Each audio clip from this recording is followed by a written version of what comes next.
Elon Musk के x platform से अभी 200 मिलियन यूजर्स का डेटा लीक हुआ था। यानी हैकर्स ने 20 करोड़ अकाउंट का डेटा लीक कर दिया था। जो आप लोग कहते हो ना हैकर है भाई हैकर, असली हैकर तो ये वाले हैं जो लिटरली इस धरती के सबसे अमीर इंसान इलॉन मस्क का प्लेटफॉर्म को हैक कर डाले। इसका मतलब समझ रहे हो कि अगर सिक्योरिटी की बात जहाँ तक आती है तो अगर कोई हैकर भाई ठान ले कि मुझे कुछ करना है तो वो कर ही डालेगा। अब क्योंकि Elon Musk world's richest person है, इसलिए इनके प्लेटफॉर्म पे जो सिक्योरिटी प्रोटोकॉल्स, सिक्योरिटी टेक्नोलॉजी ये सब है, ये सब टॉप नॉच है। तो अगर इनके कंपनी के सर्वर्स हैक हो सकते हैं तो आम जनता को तो होप छोड़ देना चाहिए। फैक्ट नंबर 14, हमारा देश जब ब्रिटिशर्स के कब्जे में था तब कैसे होता था भाई, आप पहले ये देखो। 1880 के टाइम अगर आप एक आम जनता हो और आपको किसी ब्रिटिशर ऑफिशियल, किसी अधिकारी, किसी गवर्नमेंट ऑफिशियल से मिलना था तो उसके पहले आपको सर्टिफिकेट लेना पड़ता था, उसके बाद आप मिलने जा सकते थे। मतलब वो अपने आप को इतना इलाइट समझते थे और इंडिया के लोगों को इतना नीचे कि मिलने के लिए पूरा प्रोसेस था, सर्टिफिकेट था लिटरली। और एक सर्टिफिकेट देखो, ये सोशल मीडिया पे आजकल बहुत शेयर हो रहा है, इसमें आप देख सकते हो सर्टिफिकेट है दिल्ली का एक इंसान मिलना चाह रहा था किसी ऑफिसर से, उसी के लिए। तो यहाँ पर मुझे गहरी सवाल का जवाब चाहिए कि इतना नीचे मानसिकता, इतना गुलामीपंथी कैसे सह सकते हैं इंडियंस? हाउ? ये हमारा बहुत डिस्टर्बिंग पास्ट है कि हम बात करते हैं कि पहले भारत इतना रिच था, इतना समृद्ध था, तो इतना गॉन रॉन्ग कैसे हो गया सब कुछ। फैक्ट नंबर 13, चीना। जो चाइना है इसके बारे में तो मैंने बहुत कुछ बताया, आप लोग सुन सुन के पागल भी हो जाते हो। ये ले और एक, ये देखो रिपोर्ट, वहाँ के वैज्ञानिकों ने एक ऐसा सीमेंट बनाया है। मतलब समझो पहले इस बात को, कोई भी बिल्डिंग होता है तो उसमें बिजली पहुंचाने के लिए क्या यूज किया जाता है? तार। तार का कनेक्शन ये सब देना पड़ता है। लेकिन अब ऐसा कंक्रीट उन्होंने बनाया है जिसको कि हम कंडक्टिव बना सकते हैं पूरा, यानी कि तार की जरूरत नहीं है, सीधा कंक्रीट से ही बिजली पास होगा, जीरो वायर्स। अब इससे आपके दिमाग में आ रहा होगा कि कंक्रीट से अगर बिजली पास होने लगे तो फिर तो पूरा घर ही करंट हो जाएगा। नहीं, ऐसा नहीं है।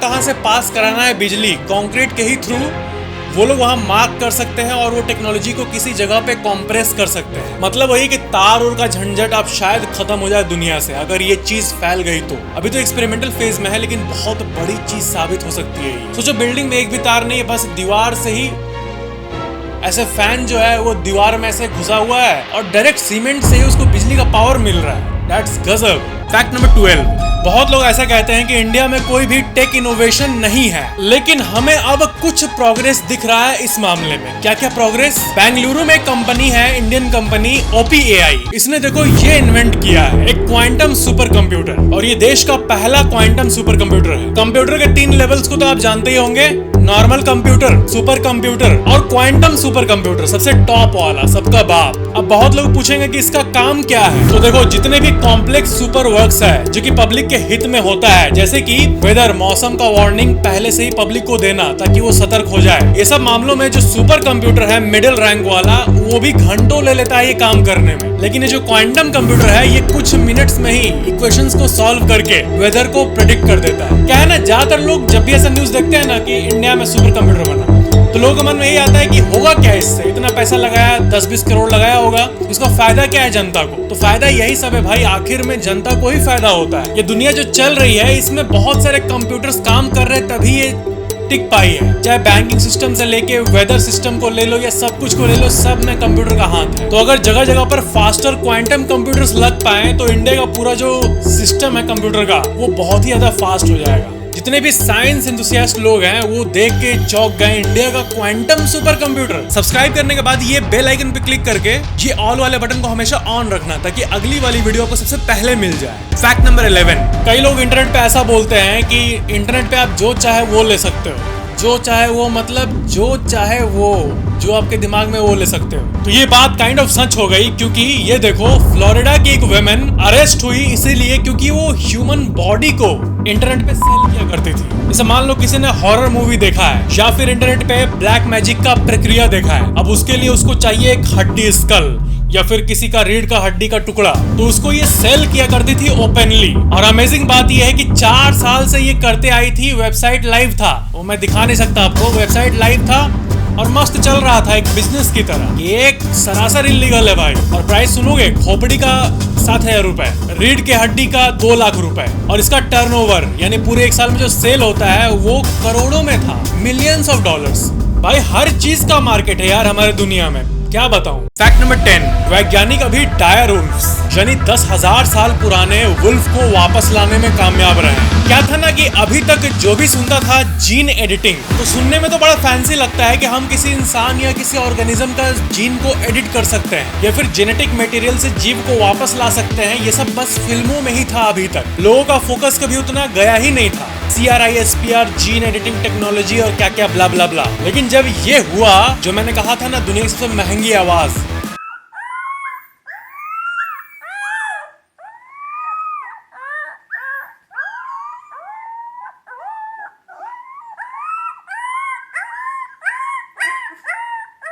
तब लोगों को यकीन हुआ कि हाँ, जीन एडिटिंग के जरिए हम वापस ला सकते हैं। अब जानवरों की बात तो एक साइड है, अब इंसान की बात करें तो जीन एडिटिंग में ऐसा फैंसी बात कहा जाता है कि अगर आपके बॉडी का भी मैंने जीन एडिट कर दिया तो आपको कितना इंटेलिजेंस चाहिए, कितना मेमोरी पावर चाहिए, वो आप ट्यून कर पाओगे। ऐसा हो नहीं पाया, लेकिन हो पाएगा तो हर किसी को हम समझदार बना सकेंगे। जैसे होता है ना, कई लोग याद नहीं रख पाते कुछ चीज को, मेमोरी पावर वीक रहता है, जन्म से ही होता है, उनके बॉडी में जीन्स के चलते उन लोगों को हम एडिट कर पाएंगे, ज्यादा समझदार बना पाएंगे। किसी का बच्चा हो रहा है तो उसको बेस्ट न्यूरॉन ताकत हम दे पाएंगे, लेकिन अभी तक ये संभव नहीं हो पाया। लेकिन डायर वुल्फ को वापस लाना जो आज तक इम्पॉसिबल था, वो हुआ है।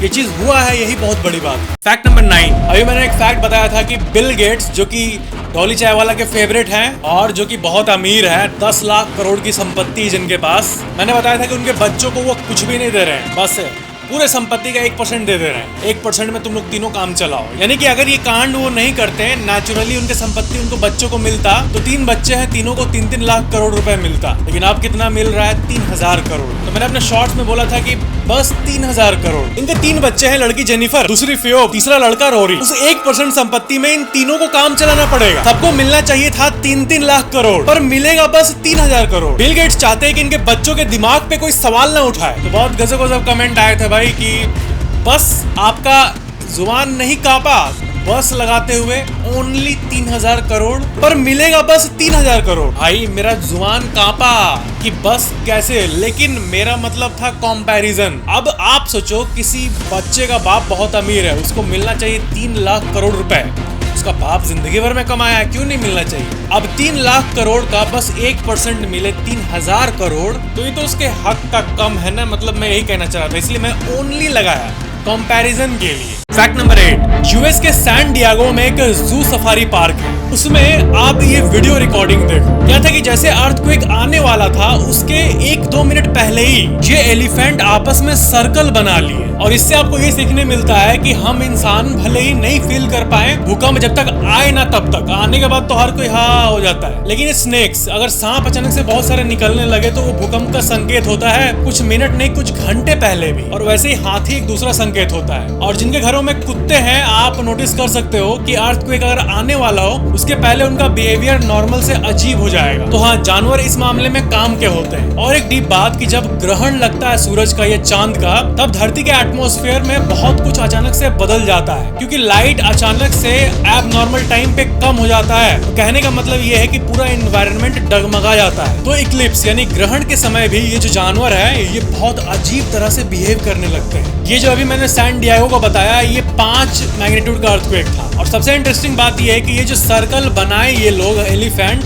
ये ऐसे ही नहीं बनाए, ये अपने यंग बच्चे को प्रोटेक्ट करने के लिए बनाए। जो हाथी के फैमिली में सबसे छोटा वाला था, उसको बचाने के लिए ये लोग कवर बनाए थे। हाथी को कई जगह पे वर्शिप किया जाता है, पूजा की जाती है। इसका कारण यही है, इनके अंदर जो इमोशनल इंटेलिजेंस है वो बाकी जानवरों से बहुत ज्यादा होता है। और हर जानवर में एक जीने का इच्छा होता है, तो हाथियों में ये इच्छा ज्यादा होती है एज कम्पेयर टू बाकी छोटे जीव। हालांकि सबसे इंटेलिजेंट जो डॉल्फिन है, उस लेवल का इंटेलिजेंस तो किसी भी जानवर में नहीं होता, लेकिन हाथियों का जो याद करने का शक्ति, मेमोरी पावर, इंटेलिजेंस और बाकी चीजें जो है वो परफेक्ट होती है। वो अपने पूरे फैमिली को लेकर चलते हैं। मतलब कई इंसान ऐसा नहीं कर पाते हैं, भाई भाई अलग हो जाते हैं, लेकिन हाथियों में ये बहुत एक अपनापन पाया जाता है इनके परिवार में। फैक्ट नंबर 7, मेरठ का ड्रम वाला केस तो आपने सुना होगा। वाइफ ने हस्बैंड को खत्म करने के बाद ड्रम में डाल दिया था। उसके बाद मैंने ये भी बताया था कि एज पर रिपोर्ट्स उन ड्रम्स का सेल डाउन हो गया था। अब क्या हो रहा है ना, एक बहुत ही गजब सी चीज हमारी दुनिया में हो रही है। एक रिपोर्ट आई थी कि एक हस्बैंड और वाइफ के बीच लड़ाई हुआ, तो वाइफ लड़ाई में पता है क्या डायलॉग दी हस्बैंड को कि चुप रहा, नहीं तो तू भी कल ड्रम के अंदर दिखेगा मेरे हाथों से।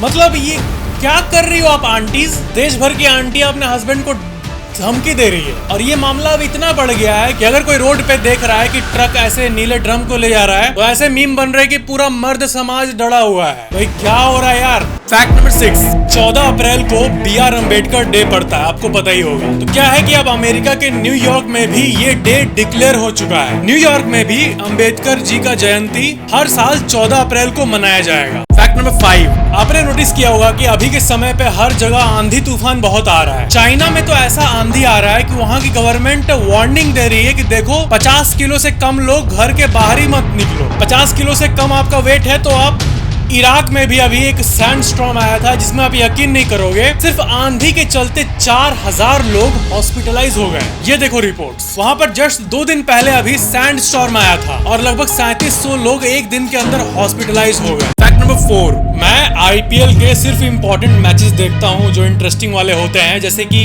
RCB और CSK वाले। लेकिन अभी IPL में हिस्ट्री बना। किंग्स 11 पंजाब ने IPL के पूरे इतिहास का, दशकों के इतिहास का सबसे लोएस्ट टोटल को डिफेंड किया। शुरू में बैटिंग करके किंग्स 11 पंजाब ने 111 रन बनाया था। हारना पक्का था। 111 रन कौन नहीं चेस कर पाएगा। जो सट्टा लगाते हैं वो भी लगा दिए थे इसी पे। जो सट्टा लगाते हैं वो भी खुश, सब रिलैक्स, सब डिनर करने चल गए। फिर जब मैच खत्म हुआ तो पता चला कि पंजाब ने बॉलिंग में सब कुछ उखाड़ के फेंक दिया। 95 रन्स में कोलकाता को ऑल आउट कर दिया, जो कि आज तक का सबसे स्केरी डिफेंड है। मतलब IPL के इतिहास का ये रिकॉर्ड बन गया, सबसे लोएस्ट टोटल को डिफेंड करना। और 1-2 साल की बात होती तो ठीक है, भाड़ में जाए, लेकिन पूरे IPL के हिस्ट्री का था। फैक्ट नंबर 3, आपको पता है अभी जापान की बहुत तारीफ हो रही है टोल बूथ के लिए। ऐसा कहा जा रहा था रिपोर्ट्स में कि ऐसा पहली बार हुआ है कि पूरा देश का सारा टोल प्लाजा, जब गाड़ी में जाते हो तो टोल नहीं पार होता है, वो हैक हो गया। लेकिन एक्चुअली में वो बात नहीं थी, बस एक नॉर्मल टेक्निकल ग्लिच थी। तो आप कहोगे तारीफ का क्या कह रहे थे तुम, तारीफ क्या हो रहा है लोगों का, क्यों? तारीफ इसलिए क्योंकि जब टोल खराब हुआ था और नहीं हो पा रहा था तो पूरा जाम लगने वाला था बोला। लेकिन क्या है कि जापान के गवर्नमेंट ने वहां का सारा टोल खोल दिया और फ्री में गाड़ी को जाने दिया लगभग 38 घंटों तक। तो इंडिया के लोग ट्विटर पे ये कह रहे हैं कि अगर हमारे देश में ऐसा होता तो शायद ऐसा न्यूज आता कि यहाँ पे 5 किलोमीटर का लाइन लग गया है, 10 किलोमीटर का लाइन लग गया वगैरह वगैरह। और दूसरी बात, सबसे अच्छी बात कि टोल वालों ने पूरे नेशनल न्यूज में ये कहा कि जो टोल से पास हुआ है वो कृपया करके पेमेंट कर दो। तो वहाँ के 90% लोगों ने ऑनलाइन जाके पेमेंट किया बाद में, यानी सरकार का हक का पैसा, टोल का पैसा लोग घर जाके पे किए ऑनलाइन एकदम कॉन्शियसली। तो फिर इंडिया के लोग ये कह रहे हैं कि अगर ऐसा भी अगर होता है इंडिया में, तो इंडिया में शायद ही 10 से 20% लोग पे करते हैं। मतलब जापान जो है ना, ऐसे भी ओवरऑल बहुत ऑनेस्टी, हम्बलनेस के लिए जाना जाता है। मतलब इंडिया में आपको बहुत सारे बिना मतलब के गर्म खून वाले लड़के मिल जाएंगे, नहीं, जहाँ पे कुछ चाहिए, जरूरत है, वहाँ पे गर्म खून लाओ अपना, बेशक कोई दिक्कत नहीं है। लेकिन बिना मतलब के नहीं होता, खाली अपना ईगो को दिखाने के लिए वैसे लोग मिल जाएंगे। जापान में यही चीज बहुत कम है। हर कोई ऐसा माना जाता है कि सेंसेबल व्यक्ति लोग हैं जो एकदम लॉजिक और पीस से चलते हैं। इसका सबसे बड़ा प्रूफ बताऊं, जब जापान में एटॉमिक वेपन गिरा था और पूरा जापान सूख गया था, तब रिटेलिएट करने के लिए कुछ साल बाद अगर जापान में अग्रेसिव लोग होते हैं तो वो लोग किसी ना किसी तरह बना ही देते वेपन और अमेरिका पे गिराते बदला लेने के लिए, लेकिन वो लोग नहीं किए। हालांकि इस चीज के और भी बहुत कारण है, पॉलिटिकल कारण है कि वो लोग बदला क्यों नहीं लिया अमेरिका से, लेकिन उनका जो नेचर, सब कुछ अब यही ना कंट्रोल कर रहा है, दिमाग। वहाँ के लोगों का दिमाग ही अलग टाइप का है, उनको झमेला नहीं पसंद होता है। फैक्ट नंबर 2, बहुत लोग कहते हैं ना कि इंडिया के यूथ EMI पे आईफोन ले रहे हैं और ये सब, लेकिन ये चीज इंडिया में ही नहीं है, अमेरिका में भी है। क्या है कि एक बहुत बड़ी रिपोर्ट आई है, अमेरिका के म्यूजिक फेस्टिवल्स का 60% जो पेमेंट मिला है उनको, यानी सिंगर्स जो म्यूजिक फेस्टिवल करते हैं, लोग आते हैं, ये जो इवेंट्स होते हैं इसमें जो लड़के लड़कियां आती है, उसमें से आधा से ज्यादा EMI पे लिए हैं। वहाँ का टिकट का प्राइस 60-70 हजार था एक रात के लिए, बस म्यूजिक एंजॉय करने के लिए। अब उसको मंथली 2000 वाला जो प्लान होता है उसमें बहुत लोग लिए हैं। यानी ये जो पूरा म्यूजिक सिंगर इवेंट को अटेंड करना, ये जो पूरा सीन है, ये पूरा इंस्टॉलमेंट पावर्ड है, EMI पावर्ड है अमेरिका में भी भाई। लेकिन मुझे समझ नहीं आता, मतलब पता नहीं, आप अगर किसी म्यूजिक वाले का फैन हो तो आपको शायद बुरा लगे, लेकिन मैं कभी भी 60-70 हजार रुपए या 30,000 रुपए भी म्यूजिक फेस्टिवल किसी सिंगर का अटेंड करने के लिए तो नहीं दूंगा भाई। मतलब प्रेफरेंस ही नहीं है। मुझे लगता है आप भी नहीं दोगे। आप कभी दोगे 30,000 रुपए किसी म्यूजिशियन के सामने बस कूदने के लिए? हाँ, 2-3-4 हजार तक समझ आता है, ये 30-40 हजार क्या होता है? यहाँ डाई हार्ड फैन वाले सब को क्यूट गुस्सा आ रहा होगा, कैसे बोल दिया ऐसा आपने। फैक्ट नंबर 1, ये जो अभी इस साल भारत सरकार ने इनकम के लिए टैक्स को बदला है, मतलब क्या है कि अब 12 लाख रुपए सालाना कमाने पे एक भी टैक्स नहीं है। तो इसका एक बहुत डीप सवाल लोग पूछ रहे हैं कि भाई क्या इसका मतलब 1 लाख रुपए महीना कमाना अब मिडिल क्लास हो गया? तो आंसर है हाँ, क्योंकि अगर आप 1 लाख रुपए महीने कमा रहे हो तो साल का 12 लाख हुआ, और इस 12 लाख पे आपको एक भी टैक्स नहीं देना होगा, 0 रुपए। इसके पहले टैक्स फैक्स का झमेला हर कोई को होता था। अब ये सरकार ऐसा किया है, इसका मतलब ये ना हुआ कि इतना वृद्धि हो गया है, सबका इनकम बढ़ा है आजकल के समय पे। तो लोग कंपेयर कर रहे हैं पहले वाले सिचुएशन को। पहले कोई 1 लाख महीना कमाता था तो लोग बोलते थे कि चलो अच्छा है, 6 अंकों में कमा रहा है, 6 फिगर्स में कमा रहा है, सही है। अब यही चीज स्लैब के सबसे नीचे है, 0 टैक्स। पहले तो लिटरली 3-4 लाख रुपए सालाना कमाने पे भी टैक्स लगता था। तो लोग कह रहे हैं कि ये चेंज से वो हंसे या रोए समझ नहीं आ रहा है। ये तो अच्छी बात है कि टैक्स अब नहीं लग रहा है, लेकिन दूसरी बात 1 लाख कमाना भी कम है क्या आजकल के समय में? क्या हो गया भाई? बाकी मैं कहूँ तो ये क्या दिक्कत, क्या टैक्स बच रहा अच्छा तो है। 1 लाख हर महीने कमाने पे 0 टैक्स, दैट्स वंडरफुल अगर आप देखो तो थोड़ा सा ऊपर से। ये थे आज के सारे अलग अलग फैक्ट्स। वीडियो को लाइक जरूर करना, नीचे कमेंट करना ये वीडियो कैसा लगा, और चैनल को सब्सक्राइब करके बेल आइकन जरूर ऑन कर लेना। थैंक यू फॉर वॉचिंग, मिलते हैं अगली वीडियो में।